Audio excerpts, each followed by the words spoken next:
I don't think Kawhi knew one way or the other. You know, if Uncle Dennis knew that they were scammers, if Uncle Dennis is half as smart as he appears to be from all the stuff he was trying to do, he was like, come on. If there's a guy in the corner and I say to you, Perk, that guy's going to give you $7 million a year, how much checking are you doing? I'm not checking it because it's coming from you. The scammers is where all the blame should start. And I just don't see Steve just giving up $50 million and risking his entire reputation, integrity, and franchise. Even rich guys can be stupid. In an NBA Board of Governors meeting, it's like murder to, violate the CBA like that. I get a text from Nico, and I thought he was asking me, what do you think about this? And then I realized he was telling me that this was done. Obviously, I was not happy at all. Half the team still lose money. We lost tens of millions of dollars when Bally's went bankrupt. It's like gone. The only time I made money was when we were awful. Donald Sterling's team would always suck, but he would make money every single year. Every single year, because that's what he cared about. RJ and I used to shoot for money before games all the time. He was like, Richard, you'll never make me stressed about shooting for money.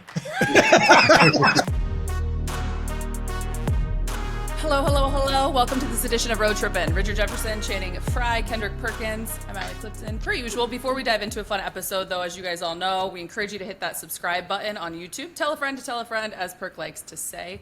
Let you all know what's going on, as well as follow us on Spotify, Apple Podcasts, wherever you get your favorite podcast. We would love for you to drop us a rating and review. We thank you and we love you. All right, on today's show, well, some of us do. Richard, maybe not so much. On today's show, we've got a very, very special guest that we've been patiently waiting for over 300 episodes to have on. He's a billionaire entrepreneur. Don't laugh, Mark. The one and only Mark Cuban. I do want to preface with the fact that since 2017, our inception, Mark, we've always prided ourselves on no one tells our stories better than us. So as we approach this conversation, we're going to open the floor to you first and foremost, obviously, and get your perspective. This is You're talking about Ballmer and what's going on with all that yes. stuff. So I'll kind of lead into it, or if you want to go for it, go for it. But the latest story that has come out today as well. No, that's nothing, right? The stuff where Let's go. Okay. Tell the latest story. So the latest story, if I read it all correctly, and I've spent about 10 minutes total on all this, right, is that one of the minority owners, Dennis Wong, put up $1.9 million in 2022, I think it was. Mm-hmm. And right around the same time, Uncle Dennis, Kawhi's guy, called up that company, Aspiration, said, where's my money? And of the 1.99, 1.75 went to Kawhi.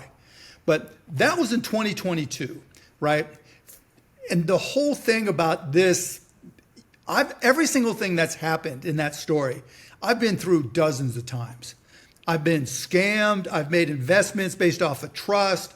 I've looked at numbers where people have put together bad fraudulent bank statements and taken the money and put it in their own pocket, which is what this guy did. It's a lot more like a Bernie Madoff type ripoff or scam than it is anything that typically happens in the NBA, right? Mm-hmm. And this whole Dennis Wong thing, the way I see it is these guys were losing money hand over fist in 2022.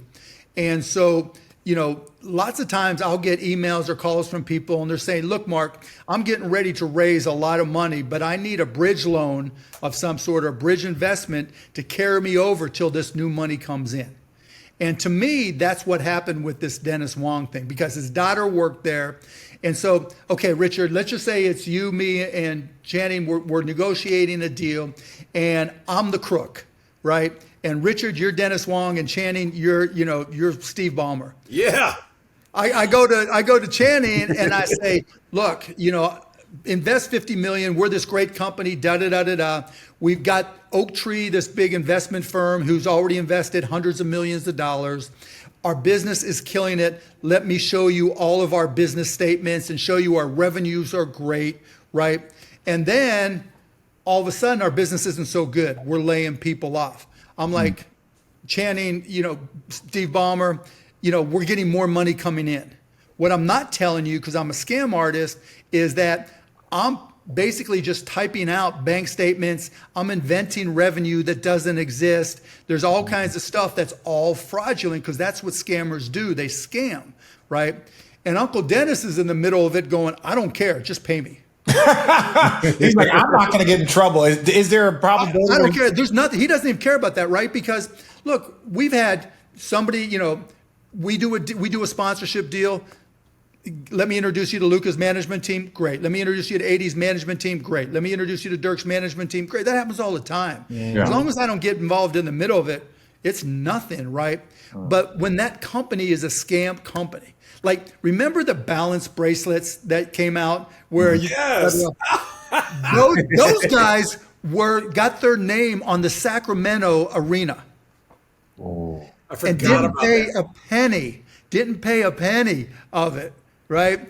And who knows what stories they told the Maloof, the owners back then, to get their name on there. But it was something. And you guys have heard story after story after story of athletes who's gotten scammed. It's the exact same thing. And so the fact that they went to Dennis Wong and raised $2 million and his daughter worked there, that's probably the connection. The fact that they used the money, maybe it's connected, maybe it's not. Maybe Uncle Dennis just said, just pay me. But the more important point is that's 2022. They didn't declare bankruptcy until March of 2025. And Kawhi kept on getting paid after that 1.75 in 2022, right? So it was $7 million a year, 1.75 every 3 months. And so, he got his 1.75 out of the 1.99 that Dennis Wong put in. But what about next year and those next 4 1.75s? So you're saying you're saying who put that money in there to make sure? Yeah, right. Because they had to stay in business for another year and a half at least. And they weren't generating revenue as an operating company to stay in business.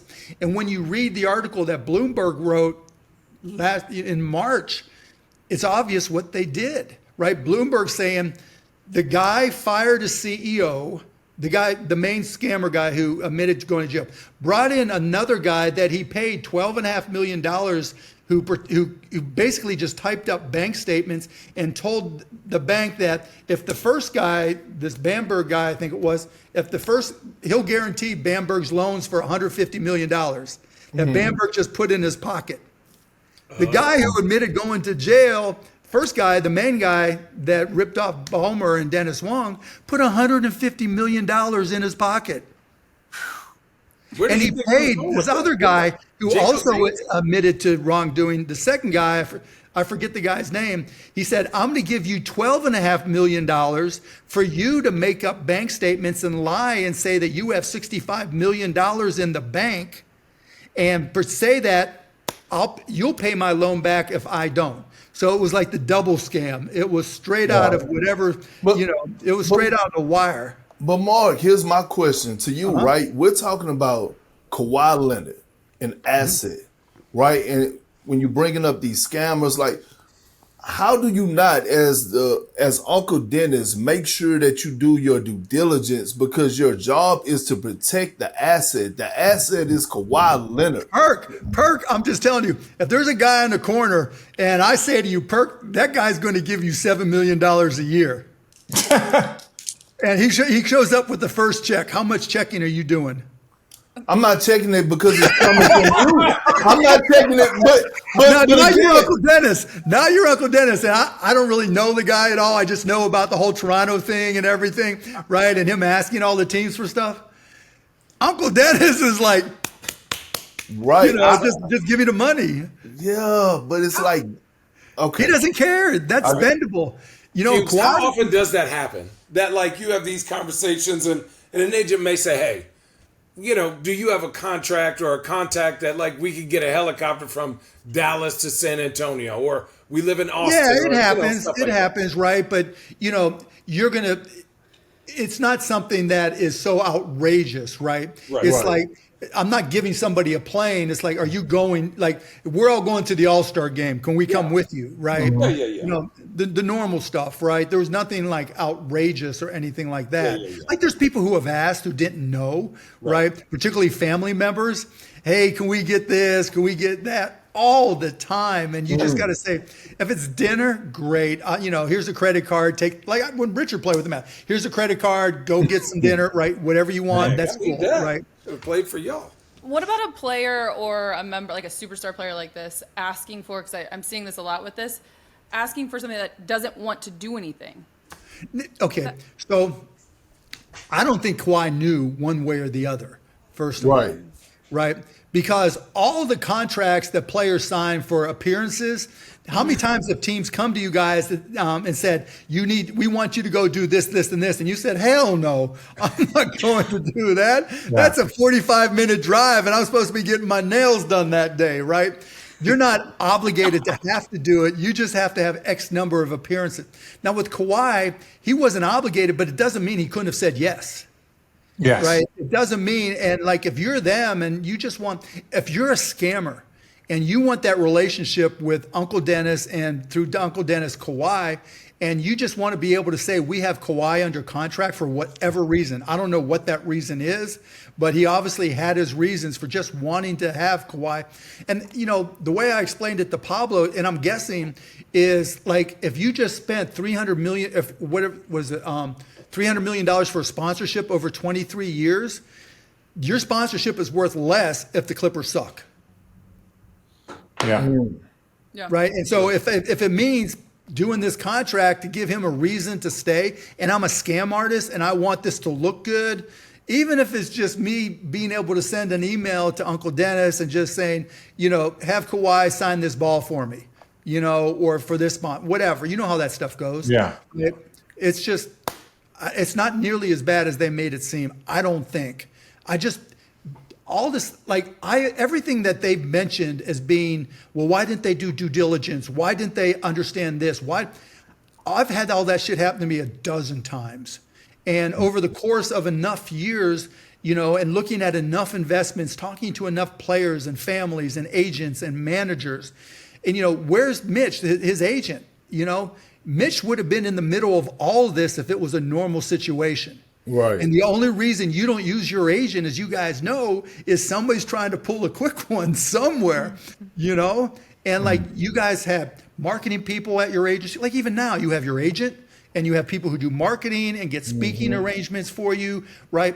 It's no different. But if you've got a friend who says, okay, Perk will show up if, how often do you hear that, right? Oh, a lot. Oh. Well, the one thing, and I think what's I think unique about this, especially now that we see the transparency with NIL, you see that now, and it's like this seems more like college.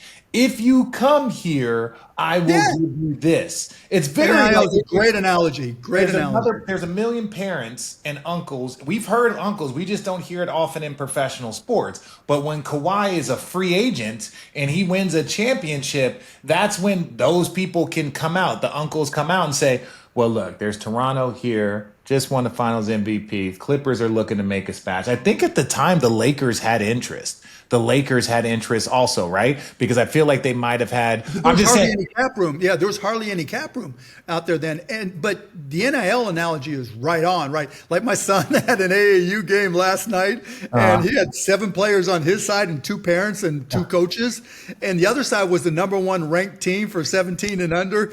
There were 40 people right next to the bench, right? You know, they had 2 7-footers, and my son's 6'3", having to guard a 7-footer, right? And it's like, but they were all there, and it wasn't because they were just, you know, patiently watching their kids play basketball. Yeah. They were there because investment. There was a guy from USA Basketball there. There was, you know, all these college coaches there. There's always, you know, people want to know where this is going to take them in the NIL world. And once you get to the league, it doesn't change. There are still people, they see it more as an opportunity to make money. And if you know that somebody who's running this business is a scammer, you know they're a scammer, and they know, you know, all the leverage changes. And if Uncle Dennis knew that they were scammers, if Uncle Dennis is half as smart as he appears to be from all the stuff he was trying to do, he was like, come on. Yeah. Where's my money? That's kind of my final point on this. Is this something, does Kawhi face consequences, or is this all on Uncle Dennis? No. And Uncle Dennis doesn't owe anything to the NBA. Uncle Dennis is just somebody that Kawhi uses, or, you know, Uncle Dennis uses Kawhi. Consultant. Yeah, I don't even know, right? And I don't, you know, like I barely know Kawhi, and I don't know Uncle Dennis at all. So I'm only guessing. But the leverage is not on the part of Steve Ballmer or Dennis Wong. They have zero leverage in all this. Why would they put themselves out there? It's like back in the day when before NIL, when you guys were getting recruited, we saw all the FBI shit with Arizona and some of these other places. It was still NIL back then. Oh, Arizona State. I get confused sometimes, right? It was still Me too. NIL back then, though. No. Poop and pee colors, America's colors. Really easy to different. Poop and pee colors. But you get the point, right? People are always showing up and making offers. You know, that's just no different. Right. Okay. So one final point on here. As you mentioned on Pablo's podcast, we kind of talked about that whole thing last week without everything that has since transpired. When you were on Pablo's podcast, you made the comment, if I'm wrong about Ballmer, he's not as smart as I think he is. Yeah. With everything that has transpired since, does anything change your stance? No, not at all. It just makes it stronger. Like when I went on Pablo's podcast, like I said, I spent like maybe 7 minutes reading what was written about what Pablo did, reading the articles about that. Because I'd seen all this shit before. And really, like one of my favorite all-time shows is on CNBC, and it's not Shark Tank, it's called American Greed. American Greed. American Greed. Greed. Like, I love that show because Right, yeah. like one of my hobbies when I was in high school was reading about scam artists, ZZZ Best, the Nobody Beats the Wiz. That just always fascinated me, right? Yeah. And this, if Pablo watched American Greed, or if anybody watched as many episodes as American Greed as I have, they know the scammers will always get caught, but the scammers is where all the blame should start. And I just don't see Steve, just giving up $50 million and just doing all this shit and risking his entire reputation, integrity, and franchise. Yeah, it just doesn't seem, and I said this on TV the other day, it just doesn't make sense that you would, let's say the 50, and then let's say it's 78 million, right? Let's just say because of Kawhi's 28, he puts in 50, but then you spend $2 billion to build a new arena. So like that 78 million to a billionaire is like, okay, whatever, but this is my baby. Like the Clippers, why would I sacrifice the Clippers for 28 million bucks? It doesn't even make sense. It's so sloppy. Do not. Yeah, I mean, look, even rich guys can be stupid. Yeah. But in an NBA board of governors meeting, it's like murder to, violate the CBA like that. Is it tough, that transition from being that guy? Because you're that guy. You're just transitioning to a different guy.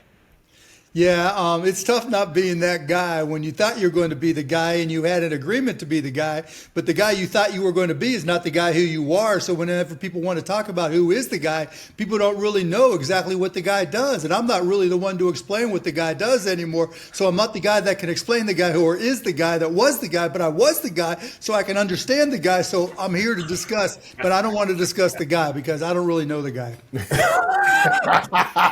You know what's crazy? I actually followed all that.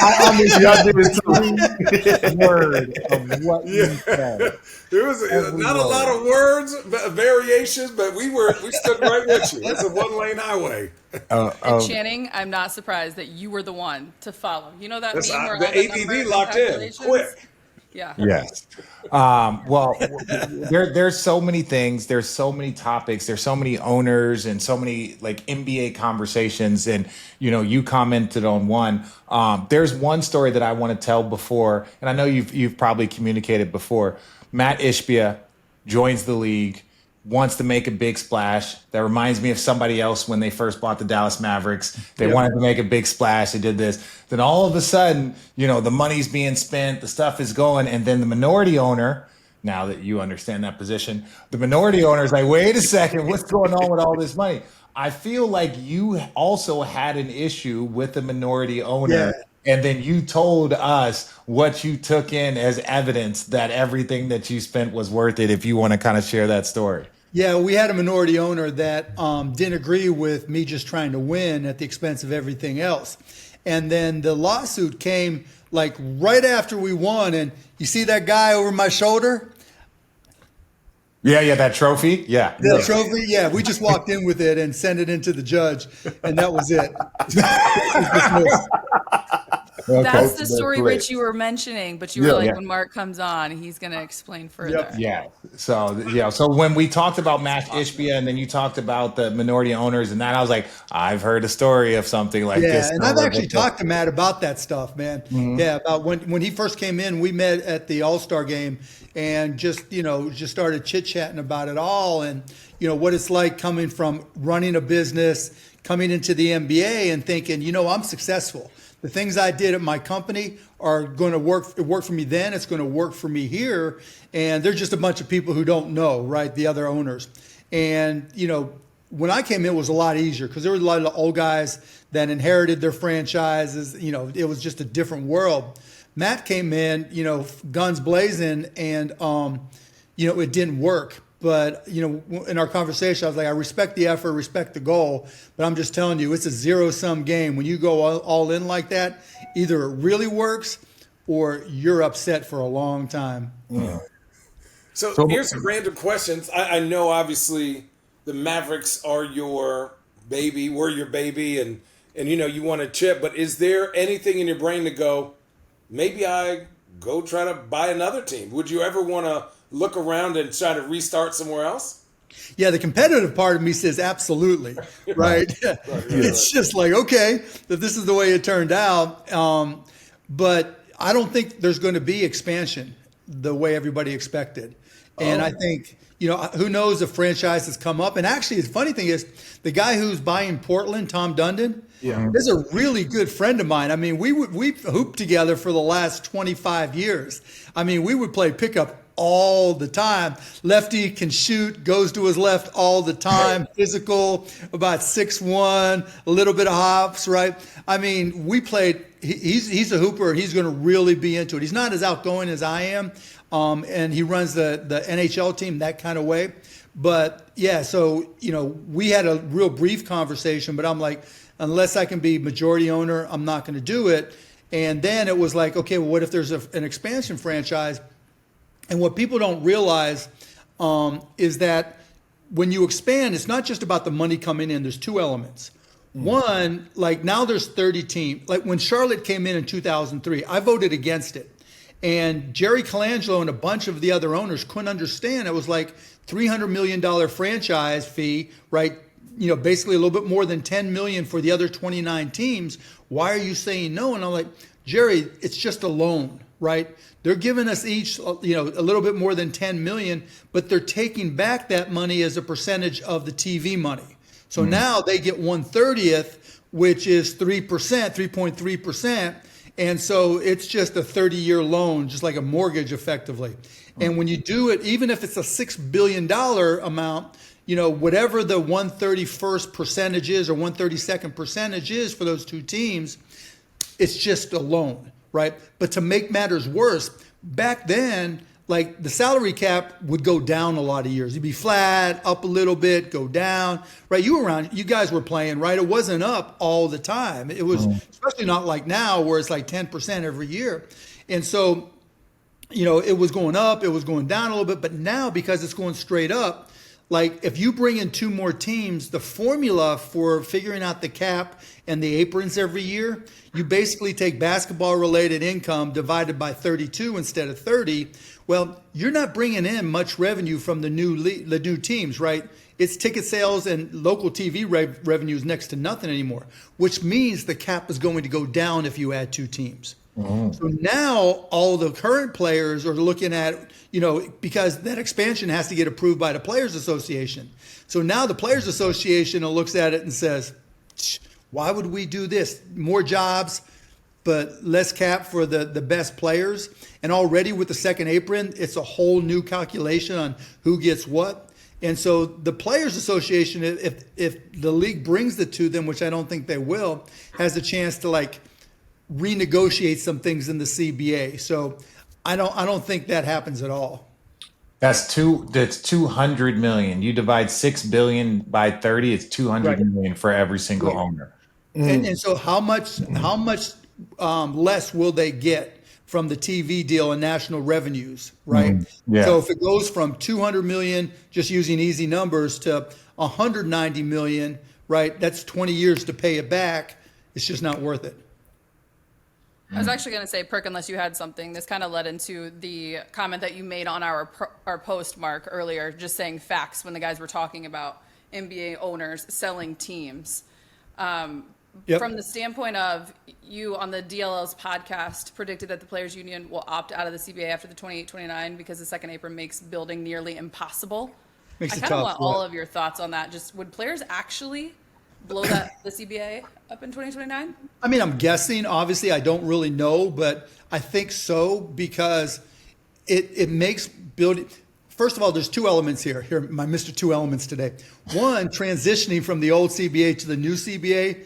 We saw all the pain it's created, teams and players, and guys getting stretched and all that kind of stuff, right? But I think also they just don't like the second apron. Right, because now the second apron, it's not a hard cap, but it's damn close. And it means that the mid-level exception kind of really is the, better than average player because it's going to be really hard, even with the cap going up 10% a year. Like if you have more than one max guy on their second contract and one of them gets hurt or it doesn't plan out, you're screwed. Yeah, You're dead. You're dead in the water for a long time. And so you're going to see a lot more contracts where a guy in the past, you say, okay, he earned it out of respect. I'm going to give him the max. He'll make 30, 35 million a year. Maybe, the next max, maybe it will or will not be there. Now that guy, if the mid-level is 15, he's going to get 20 or 21 instead of 30 because you got to push down everything to protect against mistakes. And I think that's going to upset a lot of people. And, you see Kuminga, you see my guy Quentin Grimes, that the numbers they put up, you would think it wouldn't even be a question they'd get paid. But it's not so much about them. It's about how does it all work within the second apron. And and certain other things, like it's harder to make trades. And so, you can't just fix your mistakes. Like, before you could even throw in a first round pick to get off a mistake. Now those first round picks are far more valuable because you need to get lucky like we did this year because those prices on a first round pick are much lower otherwise. Well, that one of the things My that mind is being blown right now because I was curious of why. Sorry, Richard. No, go ahead. Why Chicago was stuck, right? Chicago's stuck because you have guys like Zach LaVine and Vooch and at that time DeRozan and whoever, and you can't get anything back for them. Because teams are like, they're too long of a contract at that price. Well, they're older, right? They're older. You got to be certain they're going to get you over the top. If it's their final piece, you go all in, right? But if it's not or you're not sure, no one's going to take them. Like even KD, it wasn't like there was huge demand for KD, right? KD, he's got to be a finishing piece, and that's what Houston hopes. Otherwise, it's $50 million is too much.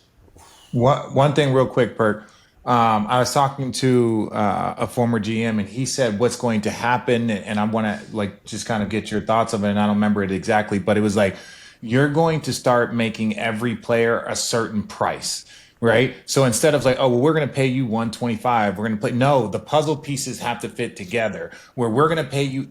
We're going to pay this class of guy 8, this class of guy 10, this class of guy this. So now if we are trying to get off of a mistake or a trade, the dollars match. Because the dollars have to match dollar for dollar. So then you have to start pairing players dollar for dollar. So you might be above your value or you might be below your value, but they have to pair you in a slot because they can't fluctuate the trades. Yeah, effectively, you're going to have to figure out analytically your dollars per minute played. And how whatever analytics you use, how much are you willing to pay for this plus minus amount? If the guy's a net plus minus and he's top 10 in the league, okay, but if you don't have the other pieces, you can't, it's a wasted amount of money no matter what, right? It's got to be a finishing piece, not a starting piece, like I said before. Mark, I have my thoughts, but I want to get yours on how did we get to this point, to this second apron nonsense and all these rules, all these stipulations we have now that, people are mad about, and they got to actually, to me, do their job and their due diligence and actually hire the right people in their organization to make sure that they set up for the long haul because of these rules. How did we get to this point? I got my thoughts. I want to hear yours. From an owner's perspective, former owner's perspective that knows other owners, half the teams lose money. Half the teams still lose money because what ends up happening, Perk, even though the TV money goes up, right. a lot, 51% out the door to the players, right? And then on top of that, like the Mavs, we lost tens of millions of dollars when Bally's went bankrupt. Gone. It's like gone. And there was like hardly anything to replace it from our local TV deal. And so you've got, specific things like that where teams just are losing money. And the only teams that always make money are the New York and LA area teams. And even Boston made some money, not a ton, but made some money. But not a lot of other teams, always made money.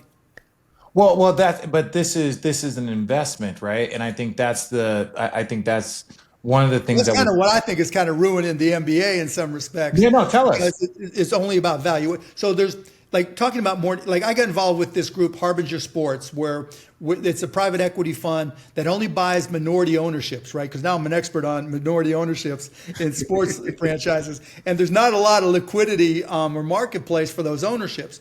But for the big private equity companies that are, help the Celtics deal get done, as an example, right? They just want to see a return in their dollar. So they're just trying to push up the valuations. They're not like, it's not like when I came in or even when I left, for the most part, like about fan, right? And so I think that's one of the challenges that got us here is because, yes, teams want valuations to go up. It doesn't really change the actual operation of the team, and it didn't really force the profitability or push the profitability up, for most teams. So it's kind of a catch-22. So when people look at how much you bought the Dallas Mavericks for, how much you sold them for 20 years later, and I'm just saying, like MJ, how much he sold it for. Now there's losses every single year. For the most part, yeah. Other than the years where we sucked, the only time I made money was when we were awful. Oh, so the because my payroll was nothing. I'm paying Solid Measury, and so it's just, what was the Clipper? What's the I can't believe it. The Clippers' old owner. What was his name before? Donald Sterling. Donald Sterling. Well, Donald Sterling's team would always suck, but he would make money every single year. Every single year, because that's what he cared about. And he didn't try and win. So it was like he wasn't trying to win. Blake and that crew forced him into a position of like, okay, I can't not do something. But ultimately it was he would not field a team and make, I don't know, 20, 30, whatever $1 million a year, but was never competitive. So you're saying that you just have to hold on for the long term, lose whatever, maybe try and cover some of that in taxes. If you're trying to win. If you're trying to win. Okay. Yeah, basically. And you've got to hope that the TV deal pays off the way everybody thinks it will. Because you guys know the media business. You're right in the middle of it, right? It's hard. It's hard from day to day, week to week, year to year. And you just don't know how this TV deal is going to hold up.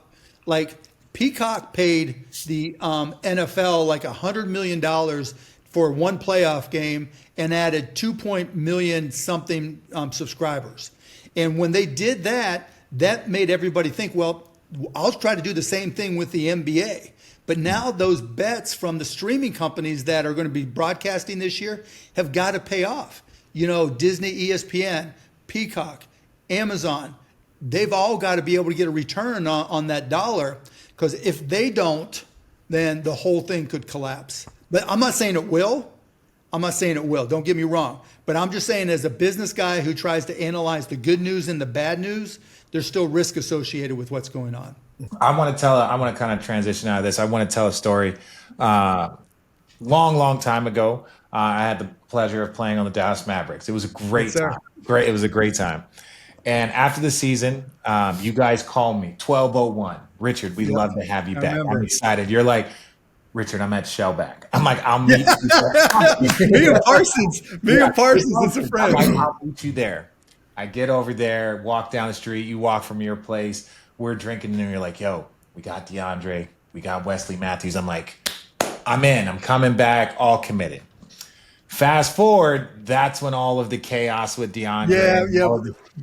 So the DeAndre stuff all happened. And this is the point that I was going to make. After that happened, we didn't have a sender. We let Tyson go. And I'm like, this is like my last year. No, I get it. Yep. No. And so I called Jeff Schwartz, my agent, and I'm like, Jeff, man, like I committed to them on day one, right? On day one, I wanted to be back there. I love them, but they're so far away. I only have a little bit of time left.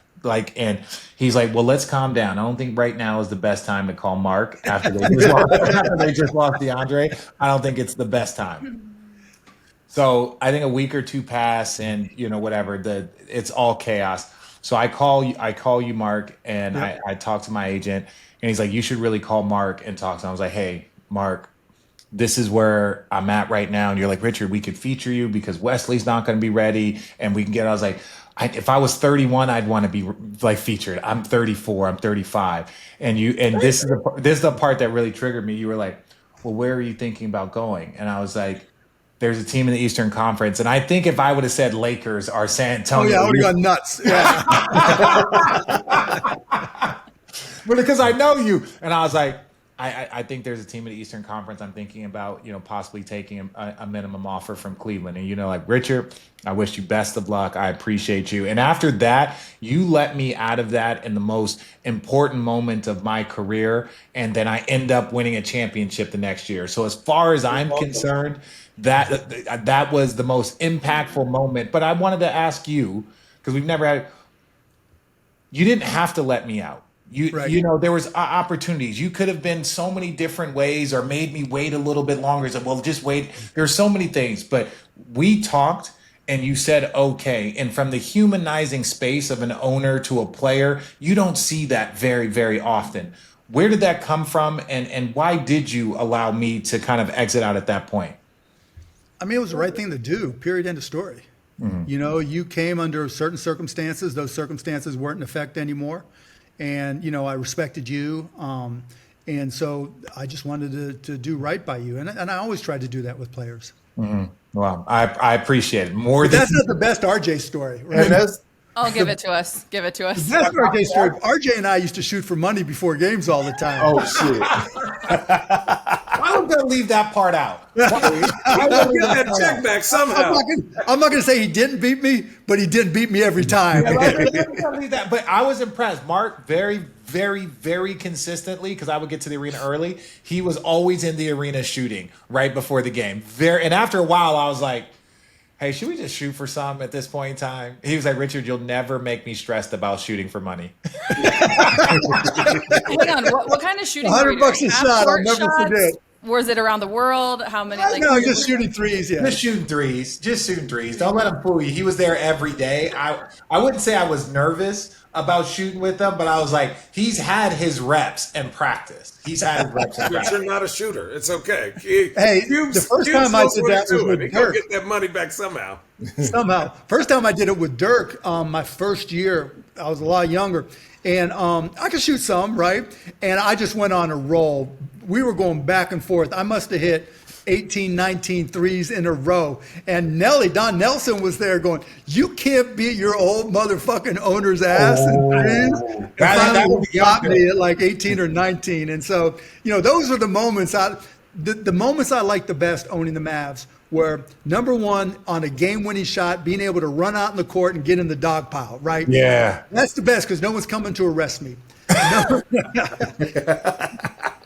Number two is winning a championship, obviously. And just number three is just being part of it all, right? Because it's just such a unique environment, such a unique set of circumstances over all the years where you get to know these guys.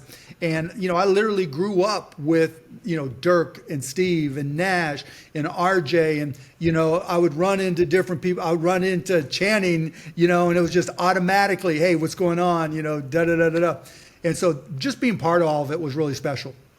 So I have a question. Go ahead, Perk. I'll let you go. You've been quiet. No, I'm saying those relationships, You don't know this because me and you had a few back and forths doing those Oklahoma Mavs series in the postseason. We had some fuck you, boy, fuck you.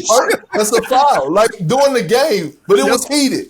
And so you didn't know, but I always wanted to come play for the Mavs at least like 2 years, right? One, the arena was always great. Like everything about it was like top tier, right? But I also used to hear about the relationship part of it. Like I shared a locker room with Sean Marion. We call him Tricks. All he do is talk all day long about his relationship. No, I know, but he did.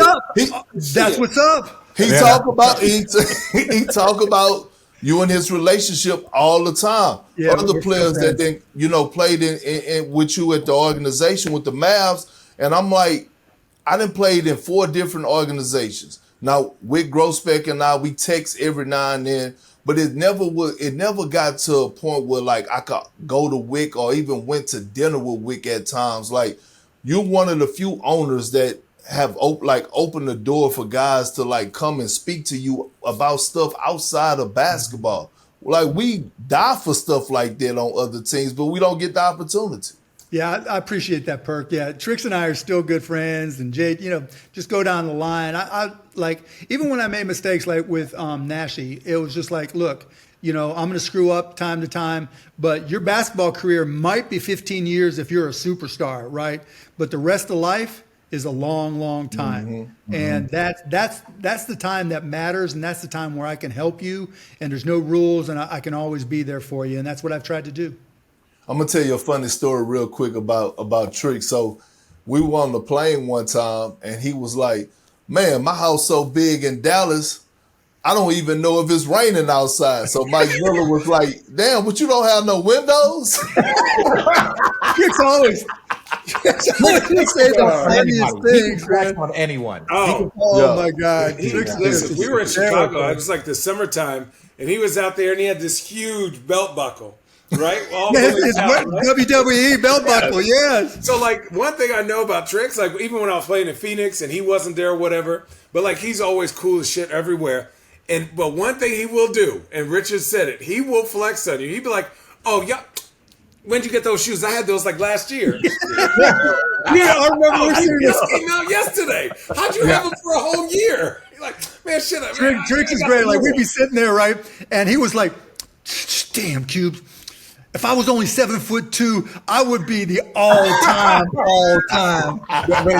The funny thing is, I heard you try not to do it, Mark. I heard you try not to do it because the way that Tricks always did, like shit. You know what I'm saying? You tried not to do it. Now, Tricks, we love you. This is we all. Oh, of course, everybody loves Tricks. My favorite Trick story was Monte Ellis. Right? He goes, my son comes in. My wife's got him all like dialed in. He's like 6. He's got some like Gucci loafers on. He's got something else. He's like, yo. Those Gucci loafers, those are 6. Yeah, I got like 3 pair of those. And he's like, and Monte was like, damn, he's flexing on my little boy. Can he feel special for like 5 minutes walking in the locker room? But no, man, those are the funny characters so that we all get to play with. But no, man, I Mark again. We appreciate you coming on. I know Allie's got another question for you. But this stuff, I always say that you are the best owner that I've been a part of in very different ways from a relationship standpoint, because you were more of a fan. Now, when I got there, I understood the complexities of having an owner as a fan because the referees also hated you, right? The referees hated you. The all-time best NBA dunk, wiped off. Don't get me started. But that was one of those things. I would sit there on the bench, and then kind of like as you're getting used to it, and then you'd be over there like rocking and being grumpy. Oh my God! And I'm like, no, what's going on? They're like, just get ready. This thing is always good. The referees would most of the time the referees would look at the bench or would like maybe the referees. I'd never seen referees never look towards our bench. They might talk to Rick and then they would turn their back. Or they would talk to Rick with their back to the bench away from you.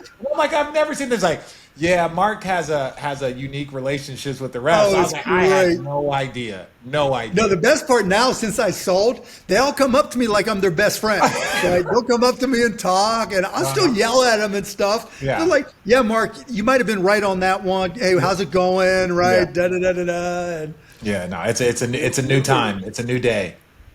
Someone that I recently heard you talk about relationships and the importance of is, of course, Luka. I think it would be a mistake if we didn't kind of touch on Luka, having you with us right now. And you recently told Gilbert Arenas on their podcast I watched with Josiah Johnson that not making final personnel decisions, as you started our podcast with today, is the hardest part of your position right now.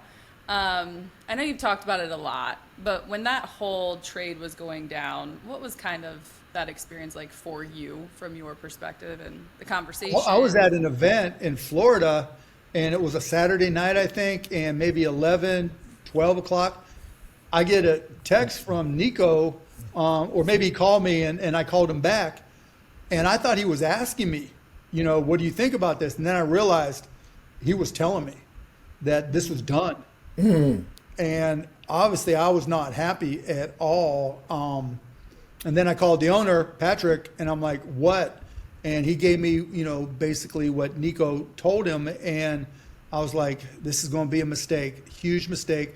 But then I was like, okay, I got to get on board, because if I don't, at least stand up a little bit for it, who knows? And so, you look at the good side, AD is AD, right? If we stay healthy, we're going to have a great defense, etc. So I tried to, I was pissed, I was upset, but as much as I could, I just tried to get my mindset right going forward that, if someone asked me, I'll explain it wasn't my idea and I didn't know anything about it. But like right now, whether we got Coop or not, get Kyrie back and we have a squad if we stay healthy. But that's always the big But that seems to be a thing in Dallas. Draft, develop, and trade. Because it just happened with the Cowboys and Michael Parsons. Oh, you're talking about the Cowboys, yeah.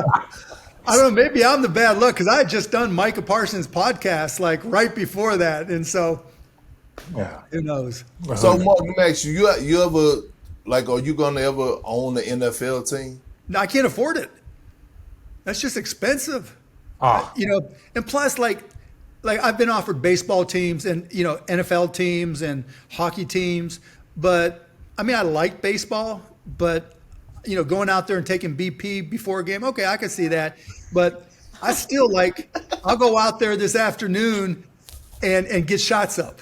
There's nothing better in life, no matter how old you are, no matter what you're doing, than that ball going through the net to make. Do you know what that feels like, Perk? Yeah.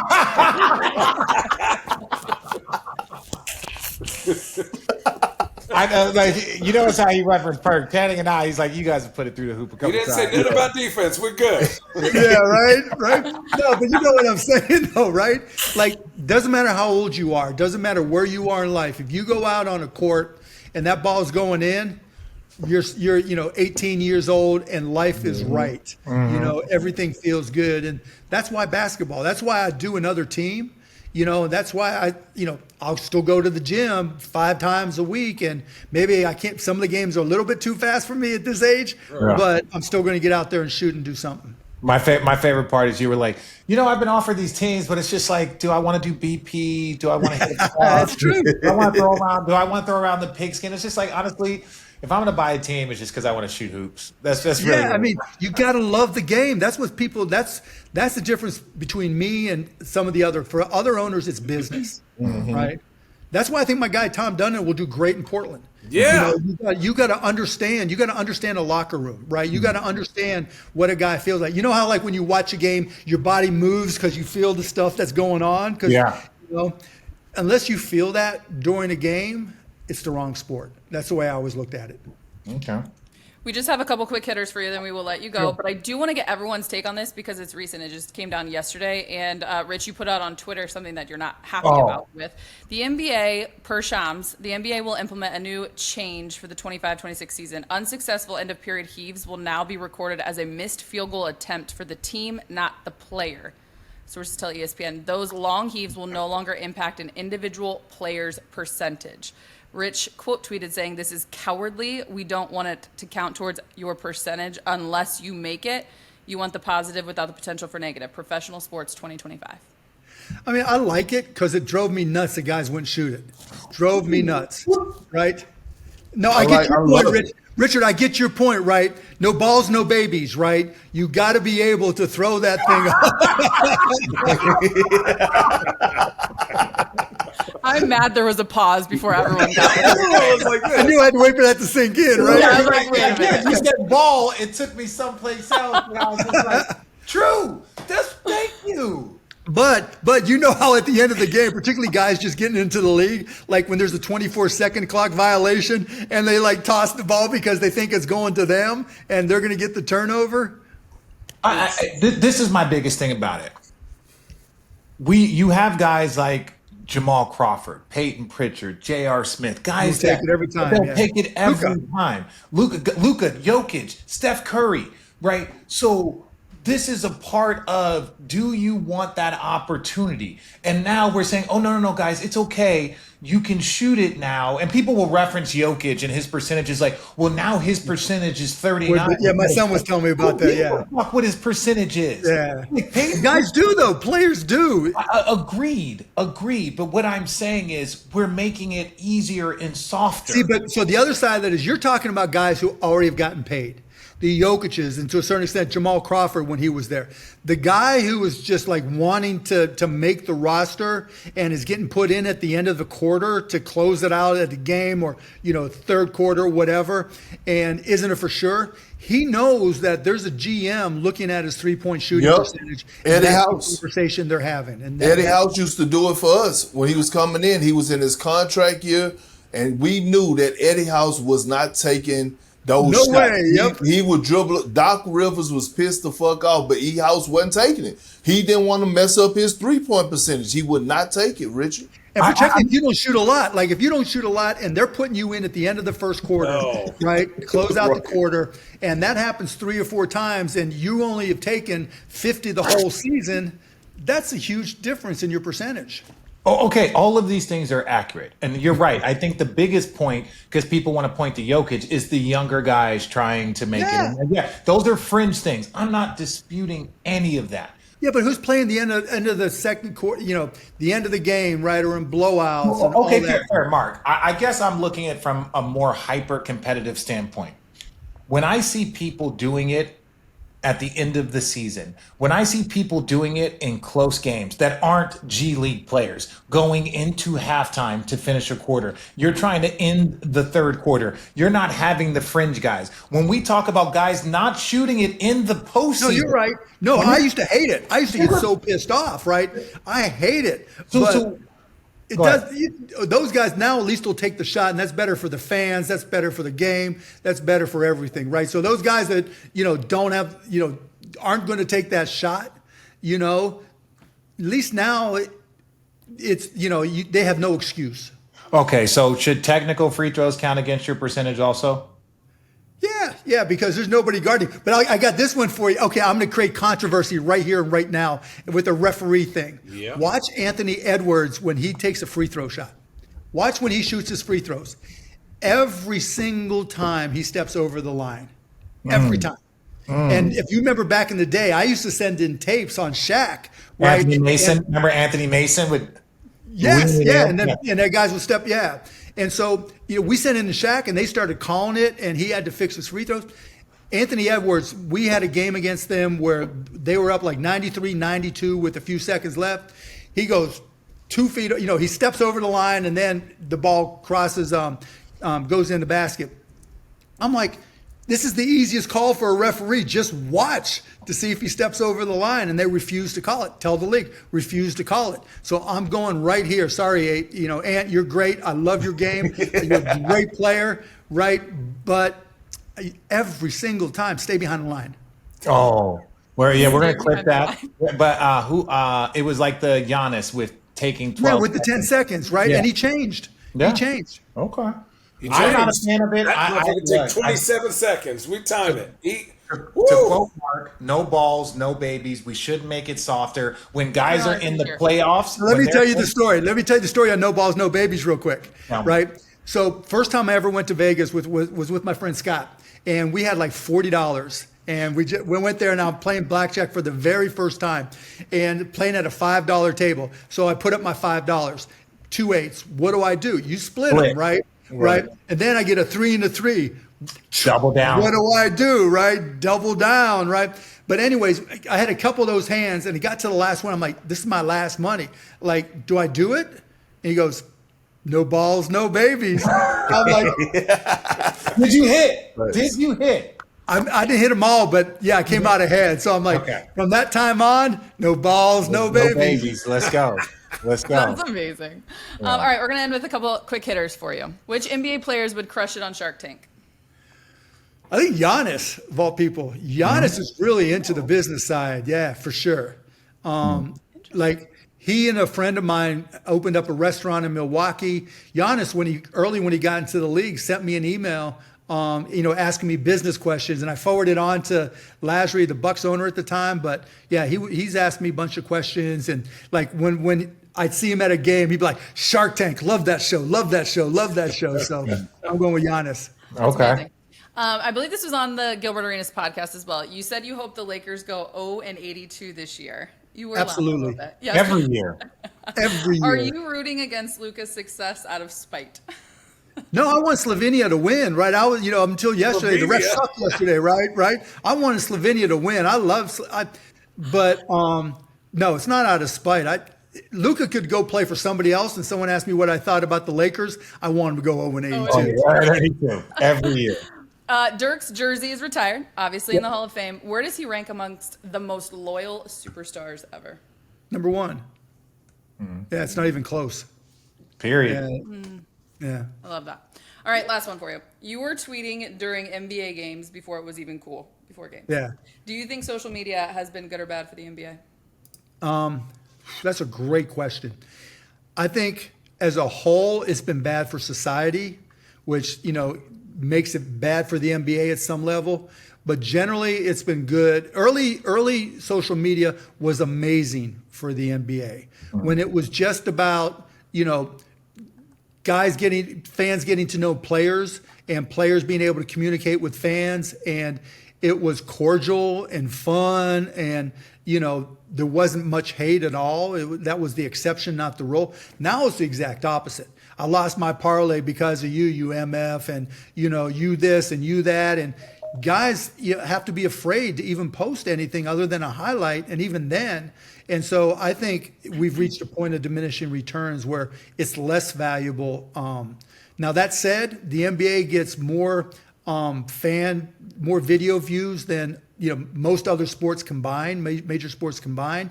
So that's a good thing, like watching YouTube highlights and all that. But as it applies to the players, I think it's a net negative. You guys all know, right? You can post, but you don't want to look to see what the replies are because you're going to get mad. I mean, like, what percentage of your tweets do you delete, and not post? I like do not tweet. 99%? I tweet like once a month. I'm on there, but I don't tweet. Yeah, X has done this. It's just so toxic. It's ridiculous. And you can use Instagram some, but even the Instagram comments now, if you get into there, or TikTok comments can get brutal too. And so I think it's a net negative now, but historically it's been a net positive. Well, we never could have imagined that you'd want to join us here on Road Trippin', and because of an Instagram comment you left for us saying facts, agreeing with what our guys were talking about, we made this happen. So you're amazing, you're wonderful, and thank you again. Appreciate you having me on, guys. Thanks, Always Mark. good. I appreciate you. It, guys. Thank you.